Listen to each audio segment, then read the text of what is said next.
දාපු ගමන් ප්‍රවෘත්ති සාකච්ඡාවක් ඇඳලා අජිත් පෙරේරා කිව්වා ඕන් දැන් වල්පැල මල්පැල කතාව ඔතනින් ආවේ. හරි. ඉතින් ඇවිල්ලා දැන් මෙන්න ශාන්ත පද්ම කුමාර ගංජා විකුණනවා කියලා. මම කියන්නේ මේ ඒක සෙටප් එකක්. ඒක දැන් අධිකරණයට බාර දෙන්න තියෙන වැඩක්. දැන් ඔප්පු වෙලා තිනවා ඒ മന്ത്രിවරයා කිසිසේත්ම සම්බන්ධයක් නැහැ කියලා මේවට. එතකොට එහෙම තියෙද්දි දුවගෙන ගිහලා ප්‍රවෘත්ති සාකච්ඡා කරා. ඔන්න වගේ කීතු විපක්ෂයේ. මේ විපක්ෂයේ වැඩේ මේ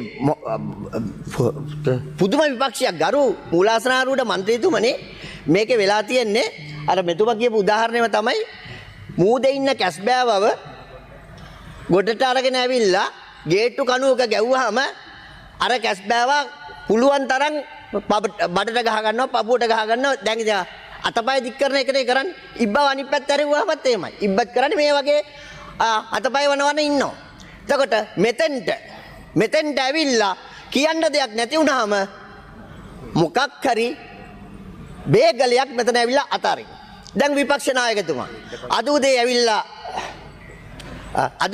මෙතන විපක්ෂ නායකතුමා අද උදේ ඇවිල්ලා මොකද්ද කිව්වේ ගෑස් පොලිමක් තියනවලු රටේ මම අහන්නේ වගකීතු විපක්ෂ නායකයෙකුට එහෙම ගෑස් පොලිමක් තියනවයි කියලා කියන්න